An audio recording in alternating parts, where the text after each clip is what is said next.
सारे ज्योतिर्लिंगों में आप जाकर दर्शन करेंगे तो गोल जलाधारी मिलेगी और उत्तर की ओर उसका जल जाते हुए आप दर्शन करेंगे। ठीक है,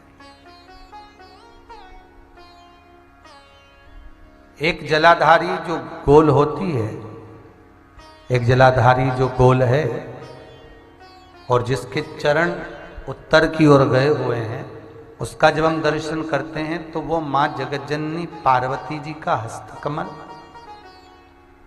शिवलिंग विराजित है। एक जलाधारी होती है चौकोर। काशी गए हो आप लोग? अगर काशी में अगर आपने दर्शन करा होगा तो वहां पे जो जलाधारी है वो चौकोर है महाराज। एक गोल जलाधारी होती है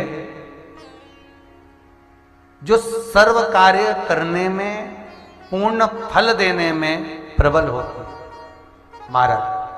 और जो चौकोर जलाधारी होती है ये मुक्ति देने में, मतलब मोक्ष की जो कामना करने वाले होते हैं, मुक्ति की जो कामना करने वाले होते हैं, मोक्ष की जो कामना करने वाले होते हैं, उसके लिए चौकोर जलाधारी का स्मरण कराया जाता है।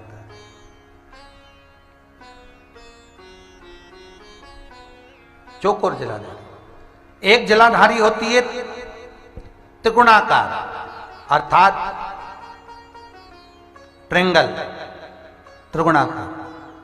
शास्त्र कहता है जब असुरों ने, राक्षसों ने किसी फल की कामना करी, असुरों ने, राक्षसों ने किसी फल की कामना करी, तो महाराज उस कामना के लिए त्रिगुणाकार जलाधारी का निर्माण करा।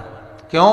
क्योंकि त्रिपुंडधारी, त्रिनेत्रधारी, त्रिशूलधारी, त्रिवेत्रधारी भगवान शंकर को तीन लोक का, राज्य का सुख पाने के लिए असुर त्रिगुणाकार जलाधारी का स्मरण कर कर शंकर को अपना बना दे।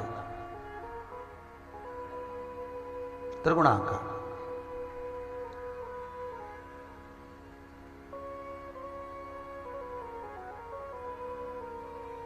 एक प्रसंग बड़ा सुंदर सा है स्कंद पुराण का कि भगवान शंकर पर जो जल चढ़ता है वो उत्तर दिशा की ओर क्यों जाना चाहिए। ठीक है, और पूजन करने वाले व्यक्ति को महाराज दक्षिण में बैठकर उत्तर की ओर मुख कर कर शंकर का अनुमोदन क्यों करना चाहिए। ठीक है, जब हम शिव जी की अर्चना करते हैं तो हमारा मुख कहाँ ज्यादा होना चाहिए?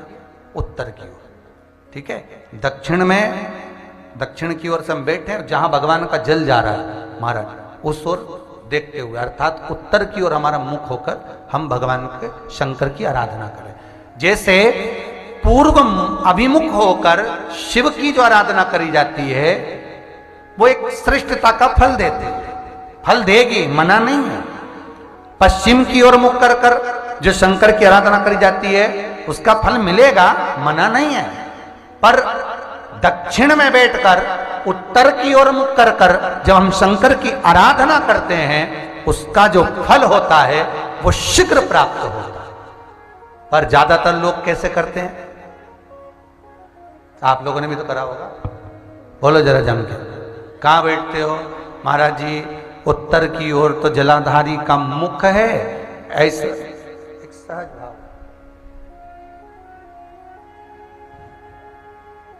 ये शिवलिंग है, ये जलाधारी, ये उत्तर की ओर है। तो तुम लोग कहां बैठोगे? ये यहां जा रही है तो ये शिवलिंग है तो तुम इसके सामने बैठोगे। ये जल यहां से जा रहा है, तुम उसके सामने बैठो। पर बैठना कहां चाहिए? जहां शिवलिंग है, यहां से जल बह रहा है तो यहां बैठो।